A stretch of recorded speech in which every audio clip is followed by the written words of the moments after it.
Krishna cooking में हूँ तमाરું स्वागत करूँ छूँ। आज આપણે સરસ મજાની ક્રિસ્પી વેફર બનાવવાની છે। તમે આ રીતે નહીં બનાવી હોય તો અહીંયા મેં સરસ મજાના કાચા કેળા લીધા છે। તો અહીંયા એક ડીશમાં પોળી ડીશમાં આપણે તેની અંદર 1/4 હળદર અને 1/4 જેટલું મીઠું લેવાનું છે। બંને વસ્તુઓમાં થોડું પાણી નાખી દેવાનું, લગભગ 3 થી 4 ચમચી જેટલું પાણી નાખીને સરસ મજાનું મિક્સ કરી દેવાનું, હલાવી દેવાનું। પછી અહીંયા એક કેળું લીધું છે, તેની ઉપરની પતલી છાલ એટલે કે લીલી છાલ પહેલાં કાઢી લેવાની છે, પછી બીજી છાલ કાઢવાની છે। અને કાચા કેળા બહુ હેલ્ધી હોય છે, તો કાચા કેળા ખાસ કરીને ખાવા જોઈએ।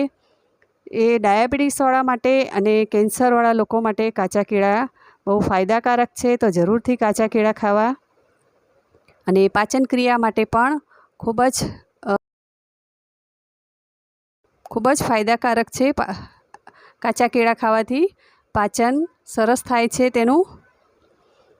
અને અહીં આપણે કેળાને 2 વાર છોલી લીધા છે અને છોલ્યા પછી આપણે તેની આ રીતે સ્લાઇડ પાડી દઈશું। તો તમે આ રીતે સ્લાઇસ નહીં પાડી હોય, તમને ફાવે તે રીતની તમે સ્લાઇસ પાડી શકો છો। તો અહીંયા બધા કેળાને મેં સ્લાઇસ પાડી દીધી છે અને મીઠા હળદરવાળા પાણીમાં બરાબર તેને મિક્સ કરી લેવાનું। બધી વેફરની ઉપર તે લાગી જવું જોઈએ મીઠા હળદરવાળું પાણી।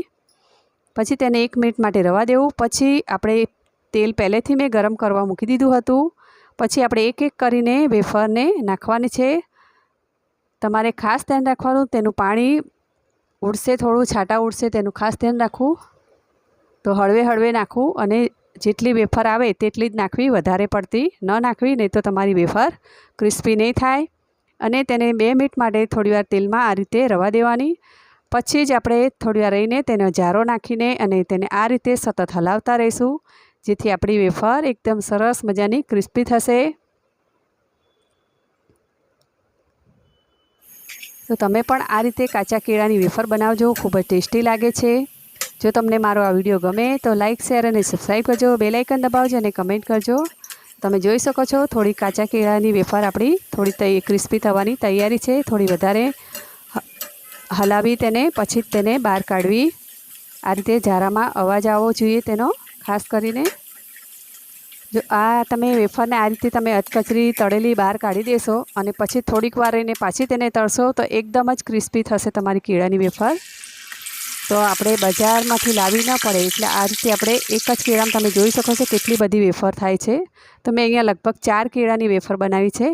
તો આ મેં બીજી વાર તળી છે, તેનો કલર આખો ચેન્જ થઈ ગયો છે। તો તમે જોઈ શકો છો એકદમ સરસ મજાની ક્રિસ્પી કેળાની વેફર।